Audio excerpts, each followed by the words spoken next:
Di dalam surat Al-Kahfi, banyak orang yang bertanya-tanya, kenapa dijadikan surat Al-Kahfi sebagai surat pelindung diri daripada Dajjal? Kenapa bukan surat yang lain saja? Surat Al-Baqarah umpamanya, atau mungkin surat Yasin umpamanya, atau apa saja selain daripada Al-Kahfi? Ada rahasia-rahasia yang besar dalam kejadian Al-Kahfi sehingga Allah abadikan nama suratnya dengan kejadian pemuda-pemuda Al-Kahfi. Pemuda Al-Kahfi hidup di zaman yang luar biasa, jahat penguasanya, zalim penguasanya, syirik jadi-jadinya kepada Allah Subhanahu wa taala. Pemuda ini tetap teguh, tetap setia dengan akidah tauhid, dan akhirnya mereka diburu untuk dihabisi. Mereka pun lari dan bersembunyi ke dalam gua. Pemuda-pemuda ini disebut dengan pemuda-pemuda Al-Kahfi. Allah menyebutkan tentang bagaimana teguhnya mereka berpegang dengan tauhid, bagaimana tegarnya mereka mempertahankan akidah mereka, dan resikonya adalah mereka dibunuh. Bukannya mereka takut mati, tapi mereka ingin agar tauhid ini masih ada nanti yang akan mendengarkannya. Dan dengan itu mereka lari menyelamatkan nyawa mereka agar mereka bisa mengajak orang-orang yang masih mau diajak untuk bertauhid kepada Allah Subhanahu wa taala. Sembunyilah mereka di dalam gua. Persembunyian mereka di dalam gua ternyata Allah berikan suatu kehendak lain. 309 tahun mereka dalam gua, perasaan mereka hanya 1 hari atau setengah hari di dalam gua. Mereka keluar dari gua dalam kondisi masih muda. Sementara penduduk yang hidup saat itu sudah berganti beberapa generasi. Ketika mata uang mereka nampakkan kepada penduduk, apa kata penduduk? Subhanallah, Masya Allah, ini adalah mata uang yang dulu dipakai 300-an tahun lebih yang lalu. Lalu ditanyalah mereka, kalian ini siapa? Mereka menceritakan, kami inilah para pemuda yang lari dari penguasa yang zalim ingin membantai kami. Maka mereka pun akhirnya saling memuji Allah Subhanahu wa taala. Kenapa demikian? Karena ternyata mereka-mereka inilah yang disebutkan dalam sejarah turun-temurun, ada pemuda-pemuda yang lari, kemudian mereka sampai sekarang tidak ditemukan di mana rimbanya. Yang paling penting kita ingat di sini adalah Allah lindungi mereka, Allah selamatkan mereka dari penguasa-penguasa yang mengajak untuk kepada dirinya ketuhanan dan memaksa orang lain untuk menuhankan mereka. Pemuda-pemuda ini menolak. Di akhir zaman Dajjal muncul, dan Dajjal juga mengklaim dirinya adalah Tuhan. Dajjal mengajak kepada manusia seluruhnya untuk sujud kepadanya, dan Dajjal mengingkari siapapun yang mengingkarinya, bahkan mengancam untuk membunuh, tangkap, kejar, seret kemari. Kemudian setelah diseret, wajib dibunuh kalau dia tidak mau beriman kepada Dajjal. Nah, ketika itu wahai hamba-hamba Allah, Rasulullah perintahkan, bila Dajjal nanti muncul, saya masih hidup, saya yang langsung akan menghadapi Dajjal. Tapi bila saya sudah tidak ada, Dajjal muncul, kamu wajib melindungi diri masing-masing dari Dajjal. Dajjal laknatullah alaih, ibadah Allah yang kami muliakan. Ketika dia datang, Rasul perintahkan kamu semua lari ke Mekah, ke Madinah. Hanya Mekah Madinah saja yang tidak akan bisa dimasuki oleh Dajjal. Akan berdiri nanti malaikat-malaikat Allah di tiap-tiap pintu gerbang masuk Mekah Madinah untuk menghalau Dajjal, sehingga Dajjal tidak bisa masuk ke dalam kota itu, baik dirinya, bala tentaranya, atau kekuatan kesaktiannya, atau setan-setan dari pengikut-pengikutnya, tidak akan bisa masuk Mekah Madinah. Permasalahan muncul nanti adalah pada saat Dajjal muncul nanti, teknologi sudah tidak bisa lagi mengantarkan kita menuju Mekah dan Madinah. Lalu apa solusi berikutnya? Nabi perintahkan bagi orang-orang yang tinggal di negeri yang jauh, agar ketika Dajjal masuk dan nyampe ke negerinya, larilah kamu ke dalam rumah. Bawa wanita-wanita kamu masuk semuanya ke dalam rumah. Tutup pintumu rapat-rapat, kunci jendelamu kuat-kuat, dan ikat wanita-wanitamu di dalam rumah. Bacakan surat Al-Kahfi.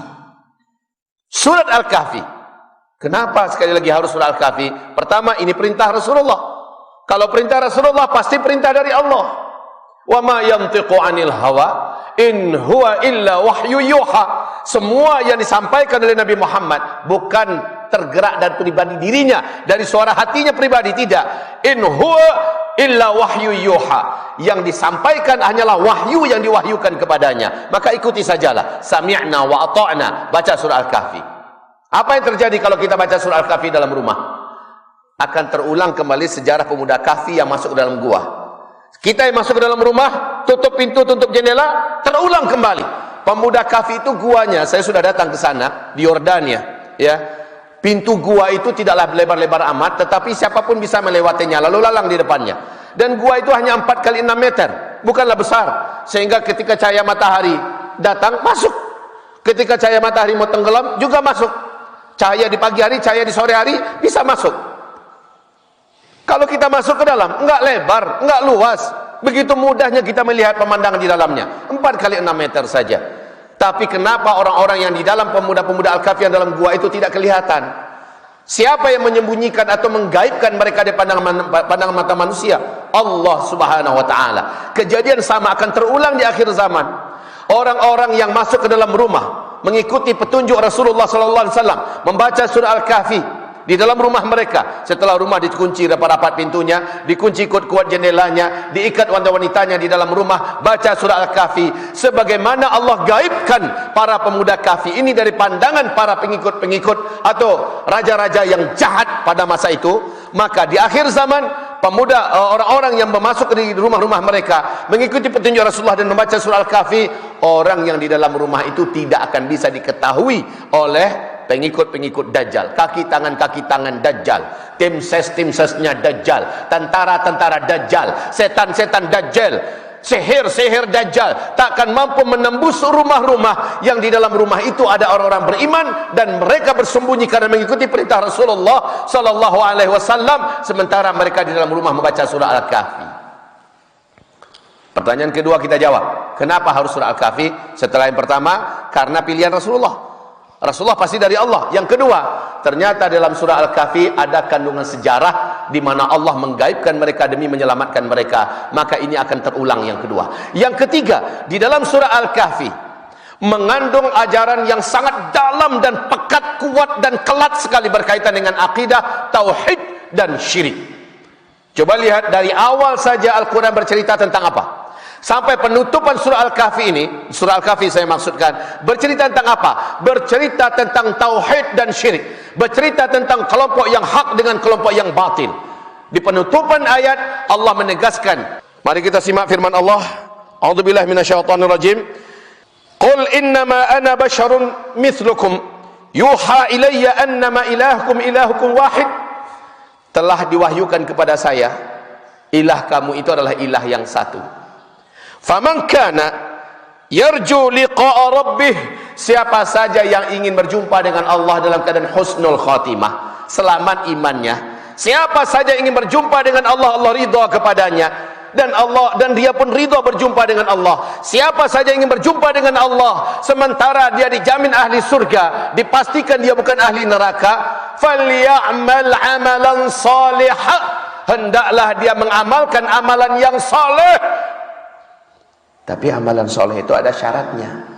Apa syaratnya? Penutupan daripada ayat ini, wala yusyrik biibadati rabbih ahada. Jangan coba-coba mensyirikkan Allah dengan seorang pun. Dajjal mengajak, saya Tuhan kamu. Dajjal mengajak, sayalah yang selama ini kamu sembah. Sementara amal soleh kita yang selama ini kita buat, ketika Dajjal datang kita akui dia. Ketika Dajjal kita sujud kepadanya, maka saat itu seluruh amal soleh kita sebelumnya ditiadakan, dibatalkan oleh Allah Subhanahu wa ta'ala. Ini perkara tauhid. Penutupan ayat ditutup dengan tauhid. Dalam kisah surah Al-Kahfi ada kisah tentang Musa dengan gurunya Khidir. Di dalam surah Al-Kahfi ada kisah tentang Ya'juj dan Ma'juj, ya. Ada kisah tentang Zulkarnain. pembelaan antara yang hak dengan yang batil diceritakan di dalam Al-Quran, dan akhir zaman kondisinya akan terulang kembali. Maka surat Al-Kahfi adalah surat di mana Allah Subhanahu wa taala pilihkan sebagai surat yang akan menjadi pelindung umat orang-orang yang beriman, umat Nabi Muhammad di akhir zaman daripada segala gangguan fitnah Masihid Dajjal. Bahkan kata Rasulullah, siapa yang membaca surah Al-Kahfi di Kamis malam Jumat, satu minggu itu, Jumat, Sabtu, Ahad, Senin, Selasa, Rabu, Kamis, ya, sampai kepada Kamis maghrib, seluruh fitnah Dajjal tidak akan mampu mengenai orang itu. Kalau kita baca surah Al-Kahfi, ada sihir-sihir yang menyebar, ada dukun-dukun yang disebar, ada setan-setan yang menyebar, maka seluruh kejahatan dan makar mereka tidak akan mengenai kita. Sebab apa?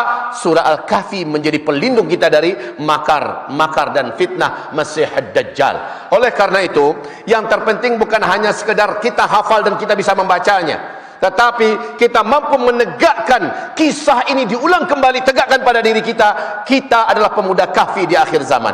Kita adalah pemuda-pemuda yang berpegang erat dengan tauhid, tegar dan tegas di atas kebatilan, berani mengatakan tidak, walaupun resikonya kita mungkin ditangkap, kita diburu, kita dikejar, disiksa, atau mungkin saja kita dibunuh, tetap mengatakan tidak untuk setiap kebatilan. Wahai calon-calon pemuda kahfi berikutnya, berpegang eratlah dengan ajaran-ajaran Allah Subhanahu wa taala yang terkandung dalam surah Al-Kahfi dari ayat 100, dari ayat 1 sampai kepada ayat 102. Ibarat Allah yang kami muliakan, semoga bermanfaat apa yang kami sampaikan, dan semoga ada iman yang masuk ke dalam hati kita bahwa sejarah Al-Kahfi akan kembali terulang, dan itu adalah ketika laknatullah Dajjal alaih Allah lepaskan. Sebelum Dajjal keluar, kaki tangannya sudah bergerak untuk memburu dan mengejar orang-orang beriman buat dimurtadkan. Yang masih kuat-kuat imannya atau kuat-kuat tanggung, diselesaikan oleh Dajjal laknatullah alaih. Walaupun Dajjal tak lama, tetapi kedatangannya mampu memurtadkan 2/3 penduduk